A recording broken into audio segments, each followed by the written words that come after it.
Baik, kita sudah membahas tentang meterai dan hari ini kita akan terjun ke dalam tema meterai ke-7 dan 7 sangkakala. Dan hari ini khususnya sangkakala 1 sampai 4 yang tertulis di dalam Wahyu 8 ayat 1 sampai 13. Nah, sebelum kita terjun, mari kita doa sekali lagi. Tuhan Bapa kami yang ada di kerajaan surga, kami bersyukur dapat berkumpul kembali pada saat ini, meskipun hanya melalui Zoom. Namun pimpinlah kami di dalam mendengarkan suara-Mu melalui firman-Mu, dan kosongkanlah hati dan pikiran kami hanya untuk mengisi firman-Mu. Dalam nama Yesus, penebus dan juru selamat kami. Amin. Amin.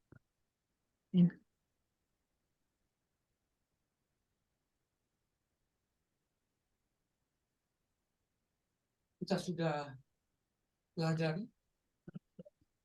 di mana apa bisa dengar suara saya ya? Bisa ya? Ya. Ya. Kita sudah pelajari di mana 7 surat kepada jemaat-jemaat. Nah, kita sudah lalui surat kepada jemaat Efesus, lalu surat kepada jemaat Smyrna, dan kepada jemaat Pergamus. Terus kita sudah kunjungi juga jemaat Tiatira dan surat kepada jemaat Sardes, lalu jemaat Philadelphia, dan akhirnya kita mengunjungi jemaat Laodikia. Nah, jemaat ini menjelaskan atau mewakili sifat-sifat jemaat Tuhan sampai kedatangannya kembali yang kedua kali. Jadi tidak berhenti hanya di dalam jemaat masing-masing, melainkan tanda-tanda atau sifat-sifat jemaat ini berlaku sampai Yesus datang kembali pada saat yang kedua kalinya. Setelah itu, berhubungan dengan jemaat-jemaat ini, gulungan kitab ber7 meterai yang hanya anak domba untuk menerimanya serta yang layak membuka meterai-meterainya. Nah, dimulai dengan kuda putih yang datang dengan firman kebenaran murni seperti sifat jemaat Efesus. Lalu kuda merah menggambarkan pengalaman jemaat Smyrna di mana terjadi penganiayaan kepada orang-orang atau umat yang setia. Dan kuda hitam yang melambangkan turunnya iman sejati setelah terjadi kompromi dengan dunia. Nah, kuda kuning hijau atau hijau kuning merupakan takdir terhadap mereka yang tidak bertobat dan mereka yang menolak Tuhan. Lalu dengan meterai berikutnya, meterai kelima, datang seruan agar Tuhan bertindak membela umatnya yang tertindas dalam menghidupkan kebenaran iman. Meterai ke-6 dibuka, terjadilah gempa bumi yang dahsyat, matahari menjadi hitam, bulan menjadi merah, bintang-bintang berjatuhan, langit menyusut. Itulah tanda kedatangan Yesus kembali yang segera. Gunung-gunung dan pulau-pulau tergeser. Orang-orang berdosa mencari perlindungan dari gunung dan bukit. Selanjutnya, meterai ke-7 akan dibuka. Namun, satu fakta penting yang perlu diperhatikan adalah bahwa di antara meterai ke-6 dan ke-7, Yohanes memberitakan adegan yang sangat menarik sebelum pada akhirnya penunggang kuda putih akan datang kembali. Satu fakta penting yang perlu diperhatikan adalah bahwa di antara meterai ke-6 dan ke-7 ada kitab Wahyu pasal ke-7. Cukup signifikan untuk mempertimbangkan mengapa pasal 7 ini dimasukkan ke dalam posisi ini di antara meterai 6 dan 7. Informasi dalam Wahyu pasal 7 terletak di sini untuk menjawab pertanyaan mendesak, yaitu siapa yang dapat bertahan? Setiap orang perlu mengetahui jawaban atas pertanyaan itu. Ini adalah pertanyaan yang paling penting dari semua pertanyaan untuk generasi akhir zaman ini.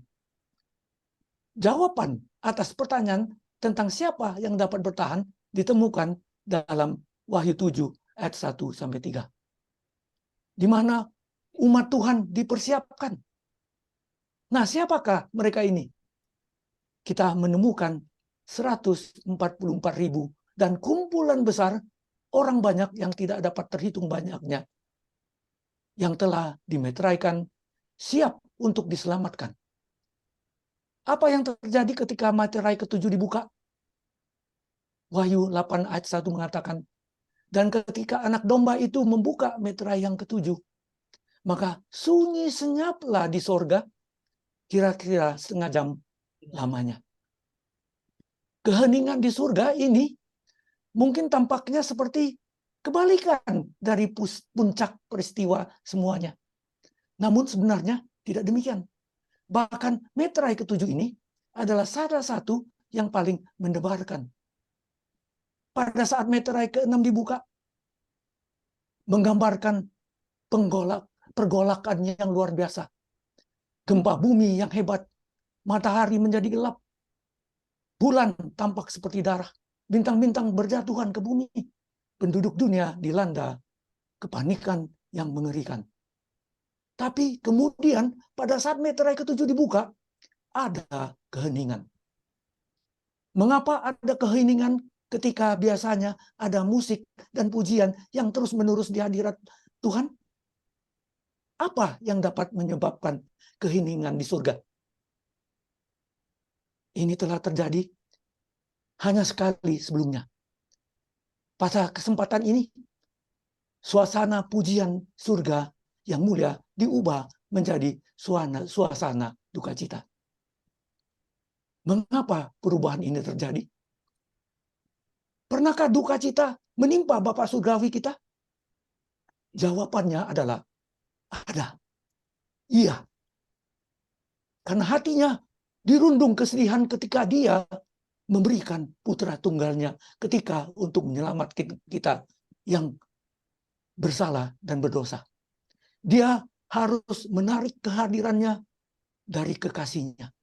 Saat dia tergantung di kayu salib. Sementara di tengah-tengah kegelapan yang menakutkan Yesus, saat dia mati dalam penderitaan, ia berseru, Eloi, Eloi, lama sabachthani. Di atas salib itu Yesus, anaknya yang terkasih, mati karena patah hati. Penulis The Desire of the Ages, halaman 693 menjelaskan hal ini sebagai berikut. Tuhan menderita bersama putranya. Para malaikat melihat penderitaan juru selamat. Mereka melihat Tuhan mereka dikepung oleh legiun pasukan setan. Sifatnya terbebani dengan rasa takut misterius yang meninggi, yang menggigil. Ada keheningan di surga. Tidak ada kecapi yang disentuh. Seandainya manusia dapat melihat keheranan para malaikat dalam kesedihannya, diam-diam mereka menyaksikan Bapa memisahkan pancaran terang, kasih, dan kemuliaannya dari putra kekasihnya. Mereka lebih memahami betapa jahatnya dosa di dalam pandangannya. Mengapa sunyi senyap di surga? Mungkinkah ada peristiwa lain yang dapat membuat hati Tuhan sedih lagi? Pasti akan ada. Pada kedatangan kedua, mereka yang tidak siap, yang tidak selamat, akan menemui ajalnya. Paulus mengatakan, Tuhan Yesus dari dalam sorga menyatakan dirinya bersama-sama dengan malaikat-malaikatnya dalam kuasanya di dalam api yang bernyala-nyala dan mengadakan pembalasan terhadap mereka yang tidak mau mengenal Tuhan dan tidak mentaati Injil Yesus, Tuhan kita. Mereka ini akan menjalani hukuman kebinasaan selama-lamanya. Dijauhkan dari hadirat Tuhan dan dari kemuliaan kekuatannya. Apabila ia datang pada hari itu untuk dimuliakan di antara orang-orang kudusnya dan untuk dikagumi oleh semua orang yang percaya. Kedatangan kedua membawa kehancuran jutaan orang yang tidak diselamatkan. Ini akan menjadi peristiwa yang sangat tragis. Tapi itu akan sangat penting. Dan tragedi ini akan mendukakan hati Tuhan. Yesaya 33 ayat 11 mengatakan, demi aku yang hidup, demikianlah firman Tuhan Allah. Aku tidak berkenan kepada kematian orang fasik, melainkan aku berkenan kepada pertobatan orang fasik itu dari kelakuannya supaya ia hidup. Bertobatlah. Bertobatlah dari hidupmu yang jahat itu. Mengapa kamu akan mati? Hai kaum Israel, hai umatku. Ini adalah alasan pertama untuk hening di surga pada kedatangan kedua. Tapi apa pentingnya? Kerangka waktu setengah jam. Itu menunjukkan alasan kedua untuk keheningan di surga. Meterai ketujuh adalah nubuatan simbolis. Akibatnya setengah jam adalah waktu simbolis. Dalam nubuatan, simbol berlaku sampai saat kedatangan kedua. Ini berarti prinsip tahun berlaku, di mana hari kenabian mewakili tahun literal.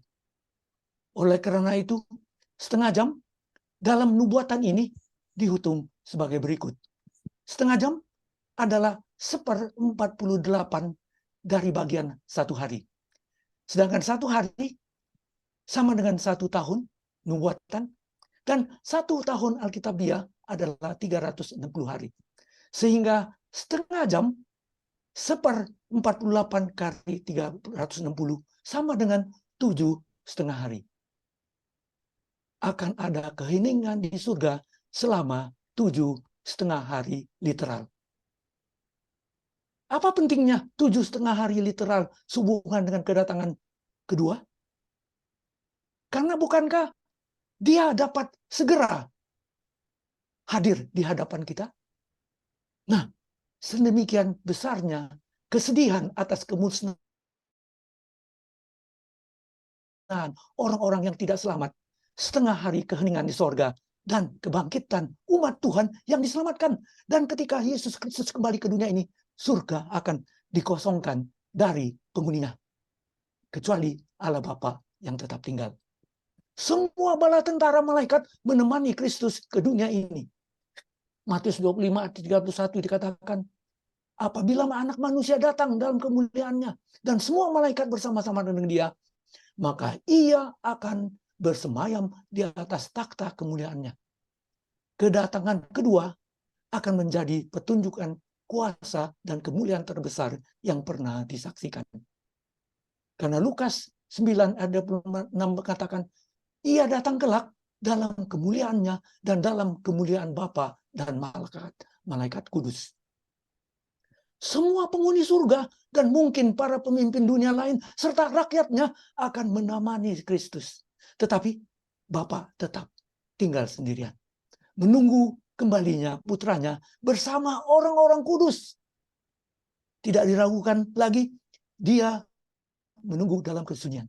Tidak ada pujian karena tidak ada yang hadir untuk menyuarakan sanjungan surgawi. Selama 6.000 tahun, alam semesta yang tidak jatuh telah menyaksikan pertikaian besar di bumi.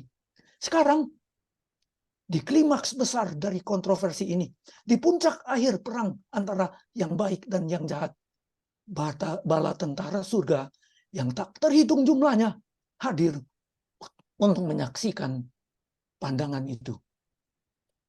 Wahyu 19 ayat 14-15 mengatakan, dan semua pasukan yang di surga mengikuti dia, Mereka menunggang kuda putih dan memakai lenan halus dan yang putih bersih. Dan dari mulutnya keluarlah sebilah pedang tajam yang akan memukul segala bangsa. Dan ia akan menggembalakan mereka dengan gada besi. Dan ia akan memeras anggur dalam kilangan anggur, yaitu kegeraman murka Tuhan yang Maha Kuasa. Oleh karena itu, tampaknya sang Bapa menunggu selama 7,5 hari. Waktu yang dibutuhkan untuk peristiwa-peristiwa dahsyat dari kedatangan kedua tidak diragukan lagi, akan sangat singkat. Karena Yesus berkata, lihatlah aku datang segera. Lalu mengapa 7,5 hari? Satu jawaban disarankan oleh penulis Early Writings. Roh Numbuat halaman 16. Kita diubahkan dan diangkat bersama-sama dengan mereka untuk bertemu Tuhan di udara. Kita semua memasuki awan bersama-sama dan selama 7 hari naik ke lautan kaca. Ketika Yesus membawa mahkota dan dengan tangan kanannya sendiri meletakkannya di atas kepala kita. Dia memberi kita kecapi emas dan daun palem kemenangan. Orang-orang kudus menghabiskan 7 hari yang mulia dalam perjalanan kembali mereka ke kerajaan surga.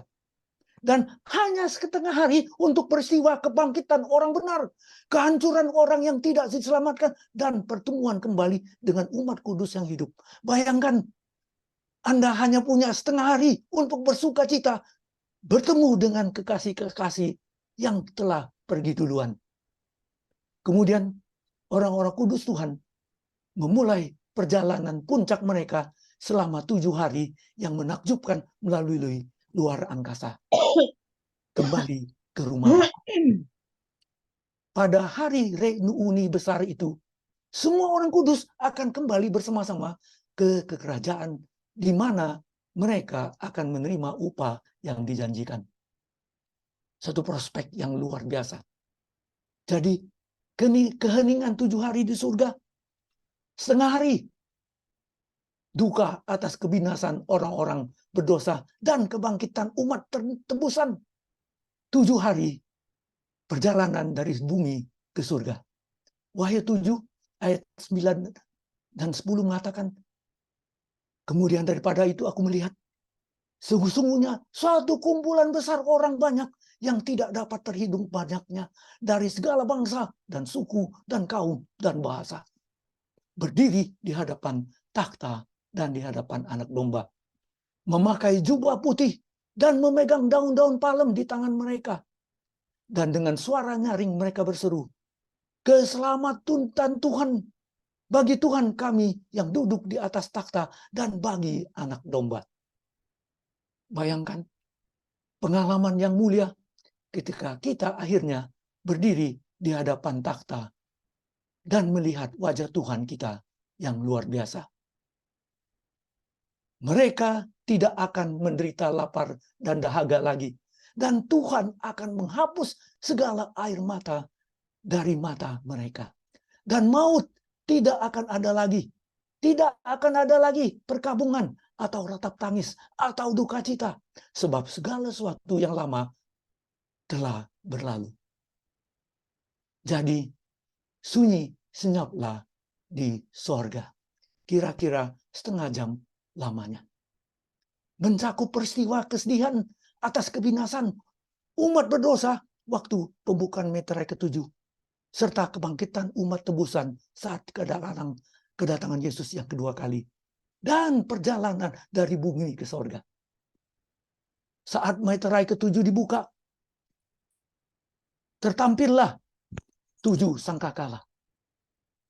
Yohanes melihat, lalu aku melihat ke-7 malaikat yang berdiri di hadapan Tuhan. Dan kepada mereka diberi 7 sangkakala. Alkitab menggunakan sangkakala dalam 4 cara. Yang pertama, untuk memproklamirkan berbagai hari-hari besar Israel seperti Sabat, bulan baru, tahun baru, pertemuan kudus, dan hari-hari raya. Yang kedua, untuk memanggil Israel untuk berdoa dan memuji. Yang ketiga, mewartakan waktu setiap gerak maju perkemahan Israel di padang belantara dalam perjalanan mereka menuju tanah perjanjian. Yang keempat, sebagai panggilan untuk mempersenjatai atau untuk memperingatkan adanya invasi musuh. Tujuan keempat dapat diterapkan pada nubuatan 7 sangkakala. Sangkakala yang memperingatkan adanya serangan pasukan musuh. Tanda bahaya invasi akan segera terjadi. Pasukan musuh sudah dekat. Sehingga secara sejarah, 6 sangkakala pertama menggambarkan invasi militer melawan kekaisaran Romawi yang perkasa. Sementara sangkakala ke-7 menggambarkan invasi Kristus dan bala tentaranya surga terhadap dunia pemberontakan ini. Di mana kerajaan dunia ini menjadi kerajaan Tuhan kita. Maka datanglah seorang malaikat lain dan ia pergi berdiri dekat mezbah dengan sebuah pedupaan emas, dan kepadanya diberikan banyak kemenyan untuk dipersembahkannya bersama-sama dengan doa semua orang kudus di atas mezbah emas di hadapan takhta itu. Maka naiklah asap kemenyan bersama-sama dengan doa orang-orang kudus itu dari tangan malaikat itu ke hadapan Tuhan. Adanya banyak dupa dijelaskan oleh fakta bahwa itu menyertai banyak doa orang-orang kudus. Apa isi doa orang kudus ini? Lindungan, pemeliharaan, dan pimpinan Tuhan. Pengampunan dosa, kekuatan bagi hidup baru, Roh Kudus, keberanian dan tenaga bermisi, keselamatan manusia. Lalu malaikat itu mengambil pedupa itu, mengisinya dengan api dari mezbah dan melemparkannya ke bumi, maka meledaklah bunyi guru, disertai halilintar dan gempa bumi. Kita lihat di sini doa yang naik ke atas surga, ke surga, telah diterima, dan bokor itu digunakan untuk memisi api yang menjadi jawaban doa-doa para orang kudus. Setiap kali api diturunkan, menandakan kehadiran Tuhan. Tanda perjanjian, seperti Kejadian 15, ayat 17-18. Lalu kehadiran Tuhan di dalam Imamat 9 ayat 24. Perbaktian benar, reformasi, 1 Raja-Raja 18. Pertobatan dan siap memberitakan, Yesaya 6 ayat 4 dan sampai 8. Pentabisan Ka'bah, 1 Tawari 21 ayat 26. Kebangunan rohani, Lukas 12 ayat 49. Dan Pentakosta, kecurahan Roh Kudus, Kisah 2 ayat 1 sampai 13. Dan sebagai hasil dari doa-doa yang didengar, pedupaan diisi dengan api dan dibuang ke bumi. Api melukiskan 2 hal yang penting, yaitu memurnikan atau menghukum. Di sini ia memurnikan doa-doa para wali Tuhan dan menghukum para penindas. Itu menghukum orang murtad. Api yang dilambangkan ke bumi, dilemparkan ke bumi, melambangkan penghakiman Tuhan, penegakan keadilan dalam bentuk sangkakala. Bagaimana keadaan dunia saat ini? Kemurtatan bahkan besar telah mendorong orang-orang kudus untuk terlibat dalam begitu banyak doa, sehingga penghakiman jatuh ke atas kemurtatan yang telah dilukiskan oleh Rasul Paulus tadi di dalam 2 Tesalonika. Nah, seterusnya, ke-7 malaikat yang memegang ke-7 sangkakala itu bersiap-siap untuk meniup sangkakala. Lalu malaikat yang pertama meniup sangkakalanya, dan terjadilah hujan es dan api bercampur darah, dan semuanya dilemparkan ke bumi. Maka terbakarlah 1/3 dari bumi dan sepertiga dari pohon-pohon, dan hanguslah seluruh rumput-rumputan hijau. Nah, kedengarannya ini seperti pembukaan meterai. Meterai keempat seolah-olah. Tapi bukan demikian. Ini adalah beda dari apa yang sudah terjadi sebelumnya. Ada pelajaran besar di sini bagi orang-orang kudus saat ini. Gereja Tuhan saat ini berada di bawah ancaman kemurtadan. Umat Tuhan yang setia juga mengirimkan doa mereka ke tempat kudus untuk memastikan bahwa mereka disucikan oleh jasa Kristus. Mungkin Tuhan akan kembali menjawab doa-doa kita dengan mengirimkan penghakiman atas gereja. Tuhan mungkin harus bertindak untuk menyelaraskan gerejanya agar dapat menerima hujan air. Ini adalah prediksi yang jelas dari roh nubuat. Sehubungan dengan gereja Tuhan di akhir zaman. Bahasa ini menunjukkan hujan es yang dahsyat. Pertama-tama kita dapat menyimpulkan bahwa badai seperti yang digambarkan dalam sangkakala pertama melambangkan penghancuran lingkungan alam. Karena pohon-pohon terbakar serta semua rumput-rumputan hijau. Ini menunjukkan bahwa hutan, padang rumput, dan tanaman akan dihancurkan bahkan oleh manusia sendiri. Yang kedua, simbolisme itu juga menunjukkan pembantaian. Pembantaian manusia dan hewan disebabkan oleh yang ketiga, yaitu terjadi hujan es dan api bercampur darah yang menandakan invasi militer, kuasa militer, kekuatan militer, kejahatan militer. Serangan ke wilayah Romawi selalu datang dari utara, menunjukkan bahwa invasi ini berasal dari wilayah utara, yaitu 10 suku barbar dari Eropa Utara. Dan sepertiga bumi menderita. 7 kali dalam 6 sangkakala pertama istilah sepertiga disebutkan. Sejarah mencatat sejak zaman anak-anak Konstantin yang anak pertama bernama juga Konstantin, anak kedua Konstantius, anak ketiga Konstans. Nah, dengan anak 3 ini mereka membagi 3 kekaisaran, yaitu timur, barat, dan bagian tengah yang disebut Illyricum, yang terdiri dari semenanjung Balkan, kecuali Trake, sampai di apa yang sekarang kita sebut Austria Selatan. Nah, Alaric dari bangsa Babar, dari suku Visigot, menghancurkan kerajaan bagian Roma Tengah. Jadi sepertiga dari kerajaan Roma ini terhapus seperti nubuatan yang dinyatakan oleh Yohanes.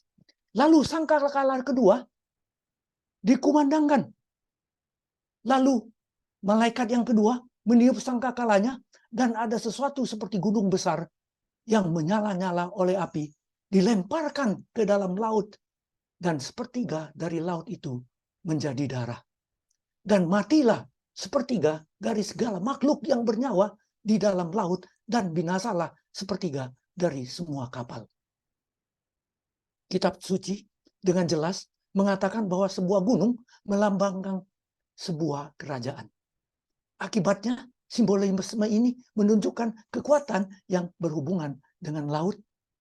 Karena sepertiga dari laut itu menjadi darah, dan matilah sepertiga dari segala makhluk yang bernyawa di dalam laut, dan binasalah sepertiga dari semua kapal.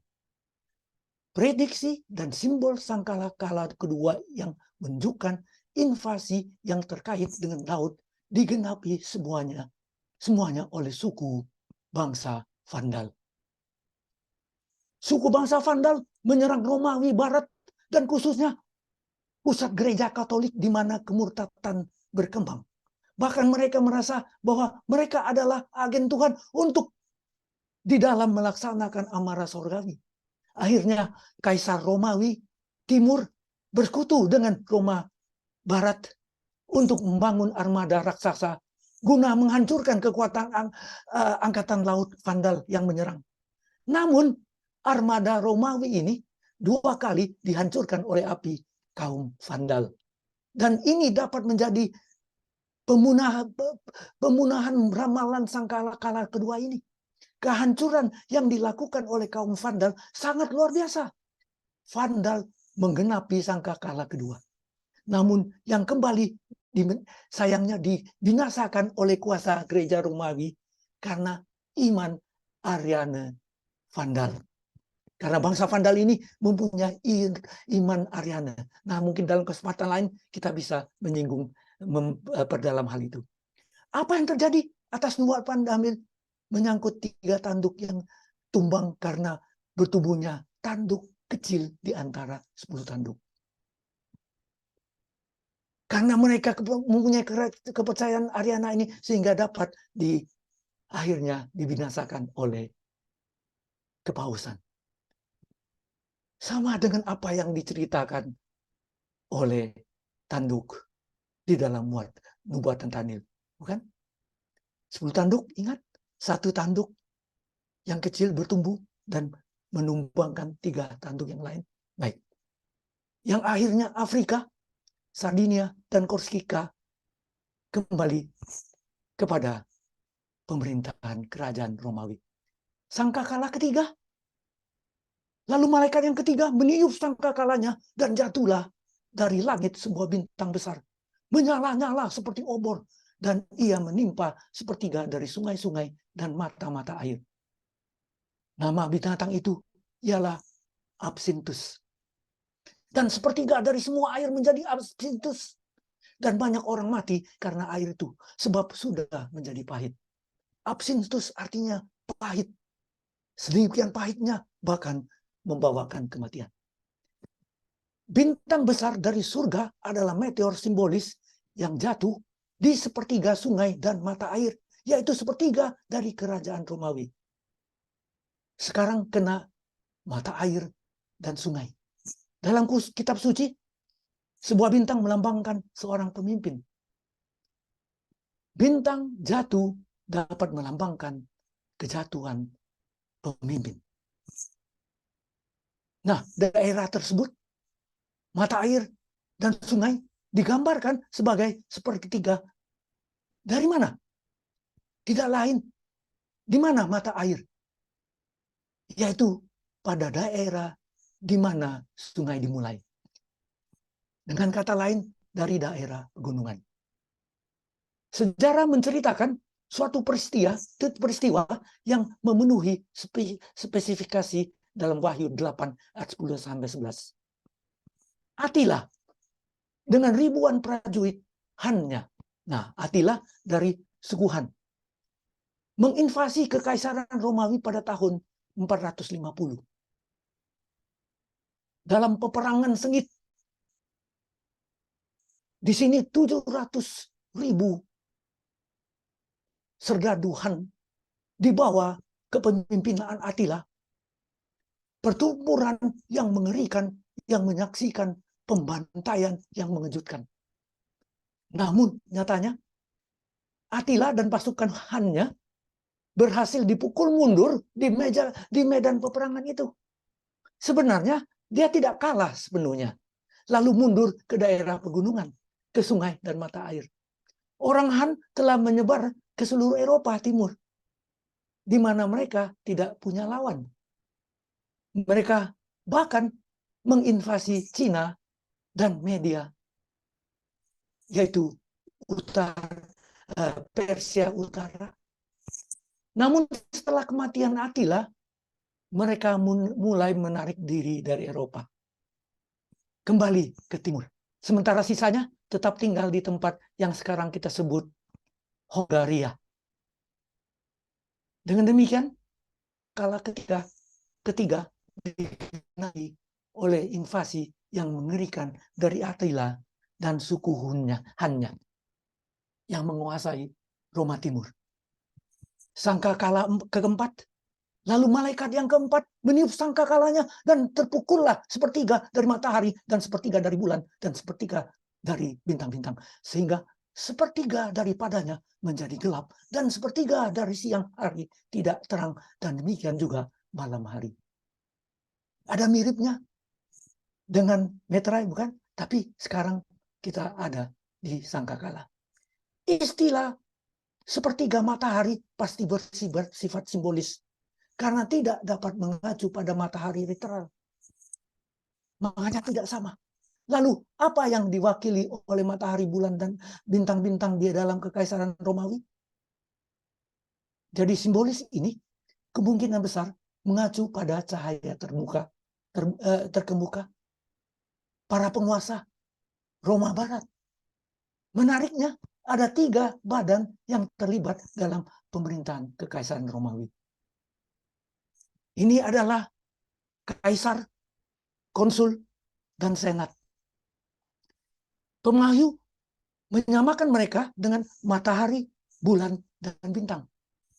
Kaisar dapat diwakili oleh matahari, konsul oleh bulan, dan senat oleh bintang-bintang. Di bawah sangkakala keempat, kekuatan-kekuatan yang berkuasa ini dipadamkan, membawa kegelapan sipil ke bagian ketiga kekaisarannya. Tidak ada cahaya Romawi yang memimpin. Tidak ada kekuatan Romawi yang berkuasa. Nubuatan ini digenapi dengan invasi bangsa Gotik bernama Heruli di bawah kepemimpinan mereka yang bernama Odoaker. Mereka telah bersekutu dengan Attila dan Han dan tetap tinggal ketika Attila mundur ke timur. Heruli menginvasi Italia pada tahun 476 dan Odoaker memberi perintah agar jabatan Kaisar Romawi Barat dihapuskan setelah 644 tahun berkejaran. Sebagai tanggapan, kaisar yang berkuasa turun takhta dan Odoaker menjadi raja Italia. Sejarah mencatat buku yang ditulis oleh Edward Gibbon, The History of the Decline and Fall of Roman, mengatakan Odoaker adalah orang barbar pertama yang memerintah di Italia atas orang-orang yang pernah menegaskan keunggulan mereka atas umat manusia lainnya. Apa nasib akhir bulan dan bintang-bintang? Konsul yang diwakili oleh bulan dihapuskan pada tahun 541. Pada tahun 553, Senat Romawi yang diwakili oleh bintang-bintang mengundurkan diri mereka karena tidak mampu memerintah. Dengan demikian, aturan pemimpin terkemuka Romawi Barat diakhiri. Di bawah sangkakala keempat, Roma Barat telah menemui ajalnya. Namun kerajaan Romawi beralih dari kekuasaan sipil menjadi kekuasaan rohani. Sebagaimana patung dalam nubuatan tadi, kaki besi itu terdiri dari 2, kuasa sipil dan rohani. Kerajaan Romawi tidak diganti oleh siapapun, melainkan oleh pagan Roma, melainkan dari pagan Roma beralih menjadi papal Roma. Setelah pusat pemerintahan di Roma dipindahkan ke Konstantinopel, yaitu Istanbul sekarang, sehingga terjadi kekosongan di Roma dan menjadi lumbung kepausan. Bahkan tanduk kecil itu telah menjadi besar serta menguasai dunia akhir zaman kita ini. Bahkan ia akan berkuasa sampai kedatangan kembali Yesus yang kedua kali. Karena seperti Paulus katakan, akan datang dahulu murtad, manusia durhaka yang harus binasa, meninggikan diri, bahkan dia duduk di bait Tuhan dan mau menyatakan diri sebagai Tuhan. Kejatuhan di dalam 2 Tesalonika 2 telah terjadi. Manusia dosa telah bangkit. Konstantin telah menggabungkan gereja dan negara, dan banyak dari gereja Kristen telah dihancurkan. Iman yang benar berada dalam bahaya. dan mayoritas orang Kristen telah tersesat ke dalam kemurtatan. Mungkin kita mengatakan, bukankah itu sudah berlalu, sudah basi? Namun, perhatikanlah bagaimana keadaan yang telah diturunkan sampai sekarang. Iman yang benar berada dalam bahaya dan mayoritas orang Kristen telah tersesat di dalam kemurtatan. Orang beriman sejati mengetahui bahwa antikristus akan datang, bahwa kemurtatan akan muncul. Sekarang kenyataan yang mencemaskan adalah bahwa penyembahan berhala ditegakkan di seluruh gereja. Ibadah munafik, ibadah terhadap orang-orang kudus membanjir.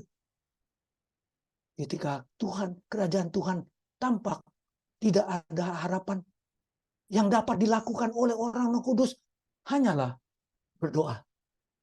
Doa-doa mereka naik ke bait suci, mengakibatkan penghakiman ilahi, menimpa kemurtatan dalam bentuk sangkakala.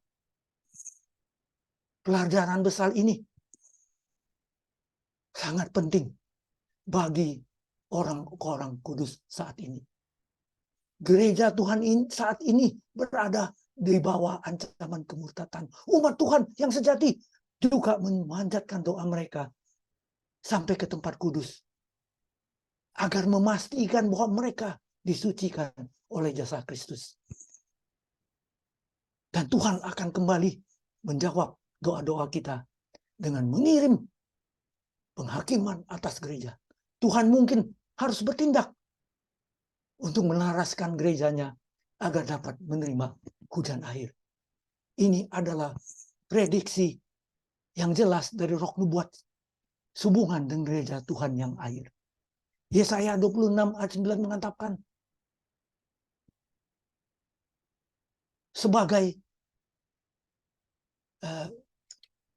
sebab apabila engkau datang menghakimi bumi, maka penduduk dunia akan mengetahui apa yang benar. Namun sudah terlambat. Kita tidak perlu tercengang. Apabila tanda-tanda akhir zaman dan terbentuknya datang dari bawah, seirama dengan perkembangan umat manusia. Setan menyebarkan rumput liarnya. Bahasa Jerman bilang Unkraut, di tempat di mana juga terdapat ladang Tuhan. Pada saat yang sama, bahkan mulai tahun 1844, di mana Tuhan membangunkan jemaatnya, di situ juga bermunculan spiritisme, Scientology, New Age, bahasa lidah, kebudayaan modern sekarang, musik, film, moral, mode, cara hidup, dan lain-lain. Teknik, industri, ekonomi, politik, apalagi yang sekarang sangat populer, AI atau KI, yaitu apa itu? Ya, adalah Künstliche Intelligenz. Ya, adalah intelijen yang dibuat. Coba kita perhatikan. Putin tersungkur di hadapan Xi. Berjalan. Kita lihat makan bertelepon dengan kelihatan sosok tubuh di depan. Ya. Februari tahun 2017 yang lalu, seorang politikus Prancis yang bernama Jean-Luc Mélenchon berkampanye, muncul di panggung di 7 tempat sekaligus. Berita surat kabar, bahkan tayangan televisi. Mungkin Anda sudah pernah mendengar tentang Chloe, ya, seorang perempuan cantik. Padahal adalah robot. Dia berkata-kata, dia bersenyum dan bersoal jawab dengan sempurna. Tahun itu terjadi sudah tahun 2018. Apakah dapat kita percaya apa yang dibawakan oleh media. Roh nubuat mengatakan, aku melihat mereka yang berbicara menentang tanda ketukan segera dianggap menghujat. Dan kuasa setan akan meningkat. Beberapa pengikut setianya akan berkuasa untuk melakukan mujizat, bahkan menurunkan api dari langit di hadapan manusia. Mereka memberitakan bahwa 7 sangkakala, 7 meterai, 7 malapetaka, serta seruan tengah malam, the midnight cry, semua mujizat besar yang anak Tuhan lakukan di bumi, datangnya dari kuasa gelap yang sama. Sangat berlawanan, bukan? Aku melihat kemajuan yang dibuat penyesat ini. Dan jika mungkin, bahkan mereka yang dipilih akan tertipu. Setan akan berkuasa menampilkan sanak saudara dan sahabat-sahabat kita yang telah mati. Tampak seolah-olah mereka hadir saat ini. Seolah-olah mereka tinggal bersama-sama kita. Ucapan dan nada suara yang sama mereka miliki saat mereka masih hidup. Mengumandang dalam telinga kita.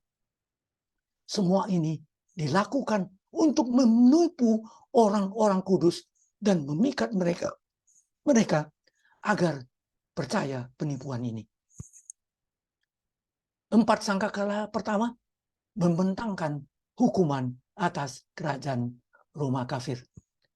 Lalu aku melihat dan aku mendengar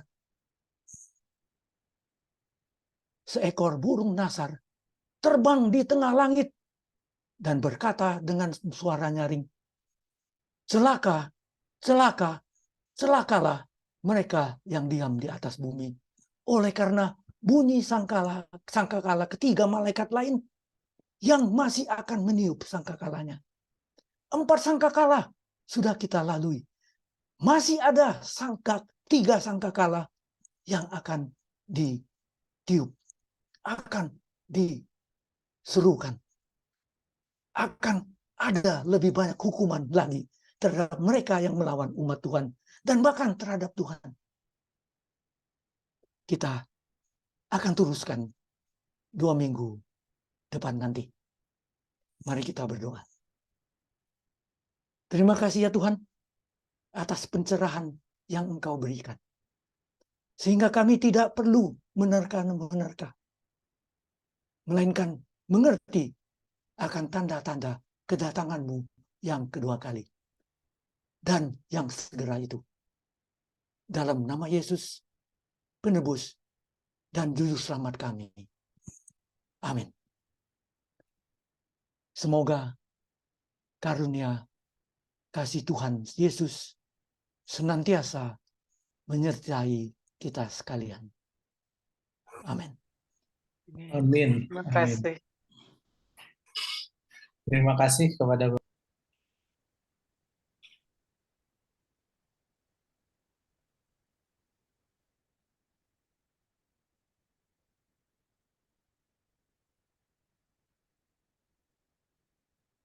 Tunduk kepala bersama-sama. Allah Bapa kami yang ada di dalam kerajaan surga, syukur terima kasih kepadamu ya Tuhan, atas berkat-Mu yang telah memelihara kami, bahkan telah mengampuni segala dosa kami, sehingga kami ini layak di hadapan hadirat-Mu. Terima kasih atas kesempatan ini kami boleh mendengarkan suara-Mu melalui firman-Mu. Terima kasih ya Tuhan atas cerahan yang Kau berikan. Terlebih ya Tuhan, sempurnakanlah doa kami ini. Terlebih kami minta agar Engkau memberkati, menguatkan mereka yang lemah,